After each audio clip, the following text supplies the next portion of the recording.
If you grew up in the 2000s, then you remember the age of parents waking up and thinking, maybe we shouldn't let our underage children go out and about without parental supervision. Heck, you probably were raised with a slight or heavy fear of strangers without even realizing it, which for many has evolved into the widespread case of social anxiety we see around now. Teachers, parents, the media, and more all drilled this belief into us, leading to a quiet mass panic. But where did this fear come from? And was it even real? The fear of stranger danger can be traced all the way back to what many consider the golden age of solo, non-adulterated child exploration, the era of the Goonies, the Lost Boys, and Adventures in Babysitting. I'm talking about none other than the 80s. As with all history, sadly, child abductions have always been a thing and can be traced all the way back to before the 80s. However, the 1979 disappearance of 6-year-old Ethan Patz saw rise to a new widespread reaction to these cases. That year, Ethan's mother would allow him to walk 2 blocks away to the bus stop to school alone. Ethan would never arrive and never be seen again after his departure. While this wasn't the first time something like this would happen, it is the first time that it would garner such a widespread response, sending the nation into mass hysteria mode. Patz's disappearance would be the one to help start the missing children movement, and he would be one of the first faces to decorate milk cartons in their Missing Children campaign and projected screens in Times Square. A similar story would follow in the 80s with the disappearance of 6-year-old Adam Walsh. These were products of a new extensive media movement to bring attention to allowing children to travel alone and to raise awareness for more missing children. Many news reports joined these posters constantly over the airwaves, and reportedly in 1982, CBS would report to parents across the nation that 50,000 children were being kidnapped by strangers every year, a figure that writer Paul Renfro would accuse of being inflated in his book, Stranger Danger: Family Values, Childhood, and the American Carceral State. Regardless of that, this panic had gripped parents and children of America, and it wouldn't let go.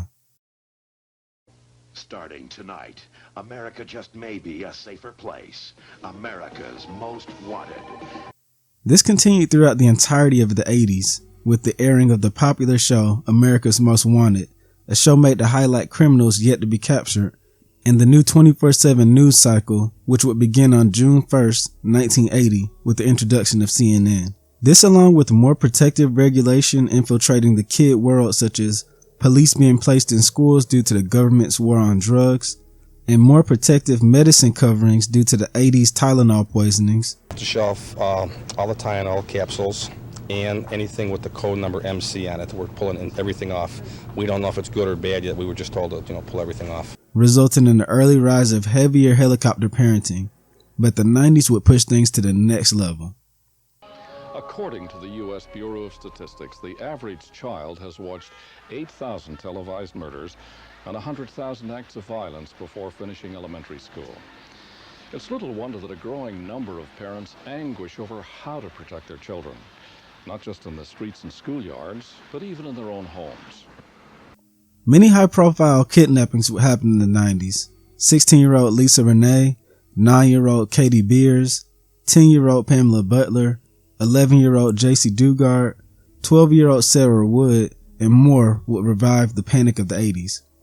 While all of these cases would help lead to advances in the child protection, the abduction of Amber Renee Hagerman in 1996 would be the one to have the largest cultural impact, leading to the development of the well-known Amber Alert system, a widespread message that is sent to the phones and televisions of American citizens to alert them of missing children, organized by the United States government. I'm sure you're well acquainted with the beep and message from this system from the days of watching cartoons and being auditorily assaulted by the sound, but I'll play an example here, so get ready.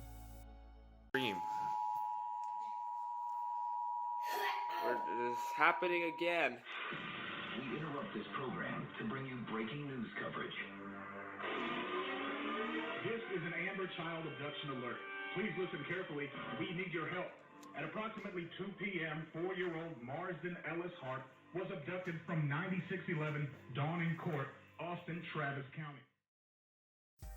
Finally, we hit the 2000s, where the stranger danger panic hits its apex. With Amber Alerts being introduced in 1996, the nation would follow suit with other various educational avenues to keep the country on alert and on edge of their children's constant safety. 2002 brought a wave of high-profile abduction stories, leading to what's dubbed the child abduction scare of 2002. Even though the numbers were actually going down, the media made it feel like every child was in danger, leading to the inclusion of the National Amber Alert system as part of a federal protection package. Interesting boy. Where do you come from? That yellow house over there. Nice. You never give out personal information to a stranger. Do you know that guy? No, but he has a friendly smile. Yeah, and now he knows your address too. Now let's get into some more familiar territory, because the 2000s may have gone a bit overboard when it came to scaring us and staying away from strangers. And that took place in just about every public school in America. You guys remember those PSA weeks we have in school? The ones where we basically take an hour out of class a day to listen to someone come to the school and scare us out of doing something dangerous? Drugs, fire safety. Yeah, I'm bringing up this scary MF again. I hate this thing. I hate smoke. Wood shop and work safety. I mean, just look at the stuff we used to have to watch. Who expected us to still even want to go outside after this?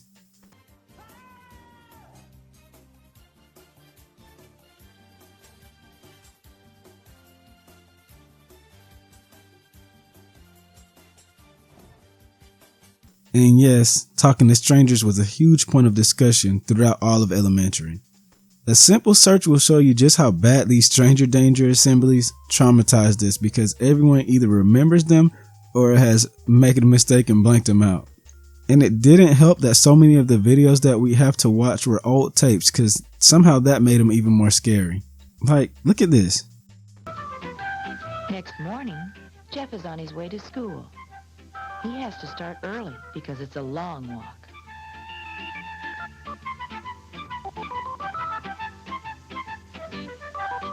Want a ride to school? I'm going that way. We never get into a car without our parents' permission. It's always polite to say, no thank you. Is that dead-eyed plush necessary? It's things like that where adults thought it was cute, but really it ended up making things that much more creepy as a kid. Yeah, and I'm looking right at you, Gilbert Gottfried Smoke Alarm.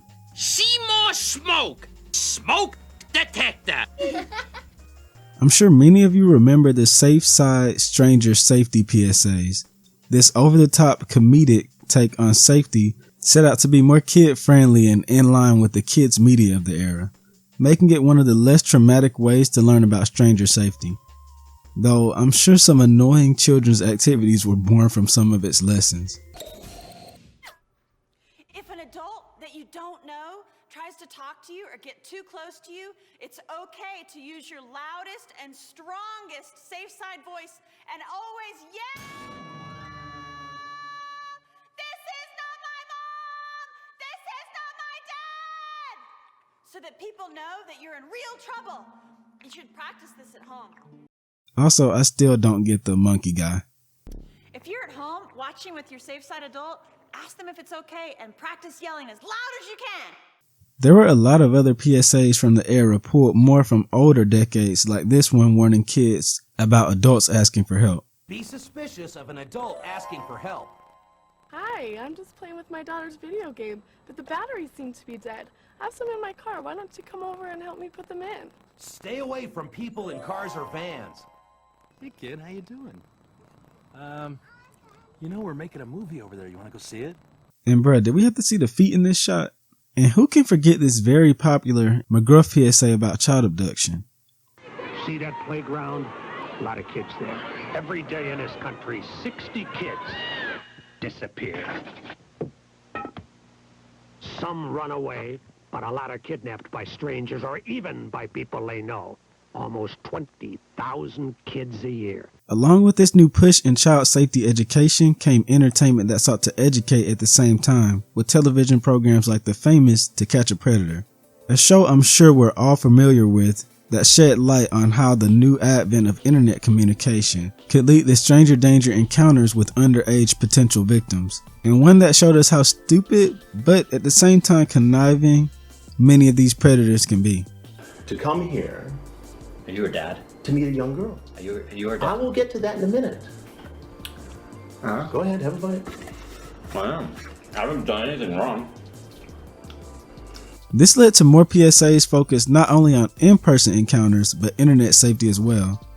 Something we honestly need a lot more of if we're looking at the net in recent years. Hey Sarah, what color underwear today?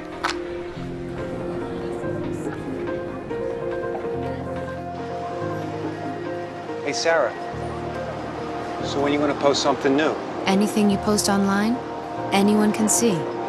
Family, friends. See you later, Sarah. Even not so friendly people. Honestly, we need this for grown adults these days. Hold up. One good example of this is the UK PSA, and UK always went hard with these, where this kid is fooled online into traveling to a stranger's home and being trapped inside.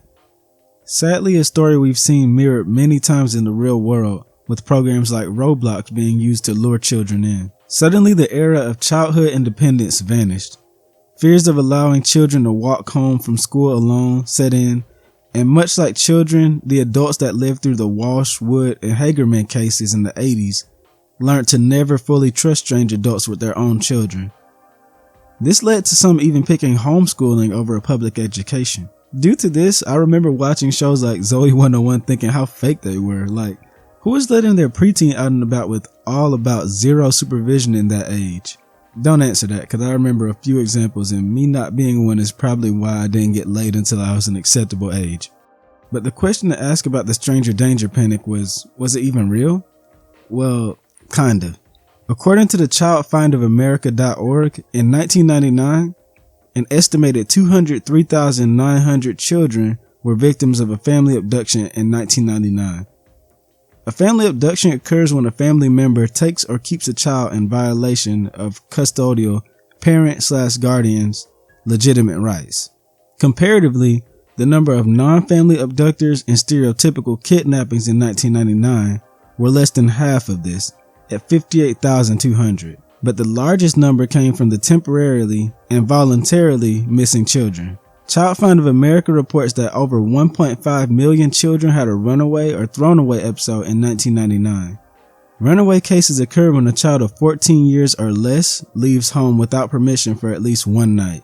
For older children, a runaway is defined as a child who stays out for at least 2 nights. Thrown away episodes occur when a parent or other household adults tells a child to leave the house without arranging alternative care and prevents the child from returning home. Many of these runaway cases were due to abuse from the guardians of said runaway children. While stranger abductions were extremely rare, the fear wasn't baseless. It was just misplaced and overamplified. Most kidnappings came from within families, and the real epidemic was ignored. Abuse, neglect, and a generation of kids growing up with fear in their bones. But that fear also made us cautious, savvy, and now weirdly obsessed with PSAs and true crime. Stranger danger shaped a generation, and maybe in some ways still does. The stranger danger panic was one of the main cultural shifts of the 2000s, being ingrained in the minds of just about every kid that grew up in the era. For parents, safety became top priority, and for kids, the default setting towards anyone you didn't know was mistrust and fear. All kinds of media parroted these values, including children's programs like Goosebumps, Arthur, and Sesame Street. You're going to have to stop that! Stop what? Talking to strangers. It's just not a good idea. Along with the aforementioned 24/7 news cycle and shows like To Catch a Predator. Funny enough, this all adds to the nostalgia for the period, as it was simply what surrounded us, and like I said, is a part of the reason that so many are always speaking on social anxieties as adults now. So if not fully real, was the stranger danger panic justified? In many ways, yeah. It brought about awareness, developed tools like the Amber Alert system, and reminded parents to be more cautious. But it also sparked a generational fear that blurred the lines between protection and paranoia. I mean, look at how we joke about white vans as adults. So what memories of the stranger danger part of the 2000s do you have? Was there some strange PSA that freaked you out? I'd love to hear about it in the comment section below.